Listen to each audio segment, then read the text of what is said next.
Des jeux, pour être plus précis, remis aux écoliers. 300 au total, ils sont issus des 10 écoles primaires publiques des 7 villages du secteur pédagogique Aïtou 1 de Tiébissou.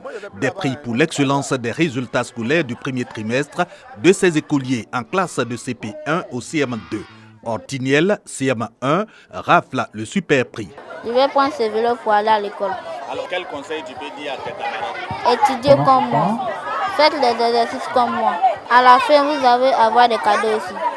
Elle est à sa première édition. Cette cérémonie de distinction d'écoliers est une initiative des jeunes soutenue par des cadres de Tiébissou avec à leur tête Charles Yaoukwasi, directeur de cabinet de l'inspection générale d'État. Une manifestation de la solidarité pour le triomphe de l'excellence. Nous nous sommes appuyés sur la moyenne parce que notre vision, c'est d'encourager l'excellence, c'est d'encourager nos enfants, nos petits frères à redoubler d'efforts, à travailler. C'est une cérémonie qui a un double volet. D'abord partager le bonheur, parce qu'on ne veut pas être heureux tout seul. Ensuite, les encourager à travailler. S'ils travaillent bien, un jour ou l'autre, ils seront certainement plus que nous. Voilà ce que je voudrais dire aux enfants, de travailler, de faire confiance en leurs capacités et de rendre heureux leurs parents et eux-mêmes. Étendre le prix d'excellence des écoliers à tout le département. Le vœu des initiateurs est soutenu par la famille éducative et le corps préfectoral de Tiébissou. L'initiative, selon eux, stimule la solidarité et l'excellence.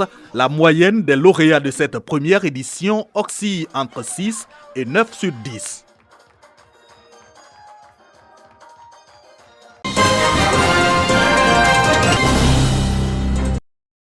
La mutuelle de développement de la communauté Mangoro au Grand Complet pour sa première réunion extraordinaire de 2023.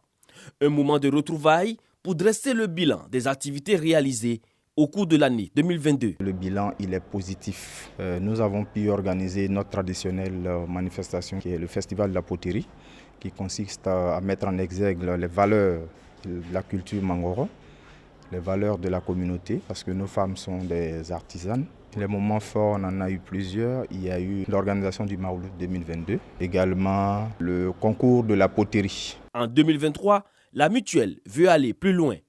Plusieurs projets sont prévus. Nos projets pour l'année 2023 aujourd'hui, c'est d'abord le recensement de la population, la mise en place d'une carte d'adhésion pour chaque membre, la mise en place d'une carte d'assurance pour chacun des membres, l'organisation du festival qui est le point clé de toutes nos manifestations chaque année. Nous allons faire honneur à nos mamans lors de la célébration de la fête des mères. L'éducation est l'une des priorités pour l'année 2023.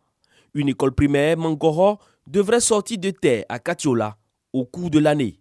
La communauté Mangoro est un peuple mandingue originaire du centre-nord de la Côte d'Ivoire, plus précisément de la région du Hambol. Elle est caractérisée par la poterie. Les femmes Mangoro sont généralement appelées les potières de Katiola.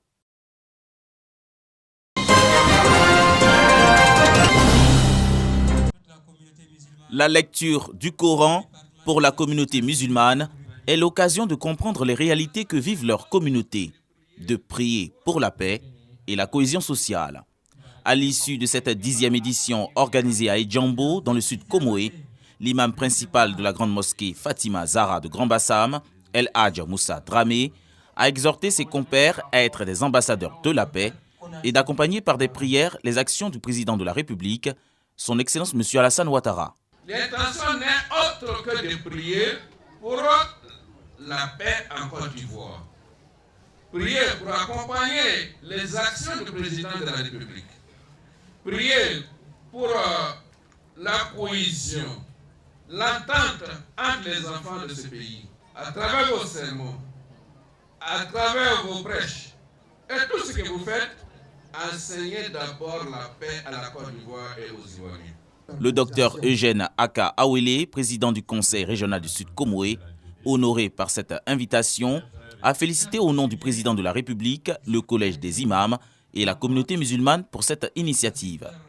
Si la Côte d'Ivoire veut à la paix, ça va. Si la Côte d'Ivoire aujourd'hui, il y a des infrastructures, il y a beaucoup de goudron, c'est grâce à la. Donc on doit prier pour celui-là, parce que s'il ne fait pas bien, tout le monde a des problèmes. Donc les premières prières sont adressées, ce n'est pas faire de la politique, c'est dire la vérité. Et je vous dis que la Côte d'Ivoire en marche. que le pays se porte bien. Grâce à vos prières, le pays se porte bien. Continuez à prier pour lui. À la fin de la cérémonie, le président du conseil régional du Sud Comoé, le docteur Eugène Aka Awele, a apporté son soutien à la communauté musulmane pour l'achèvement de la mosquée en construction.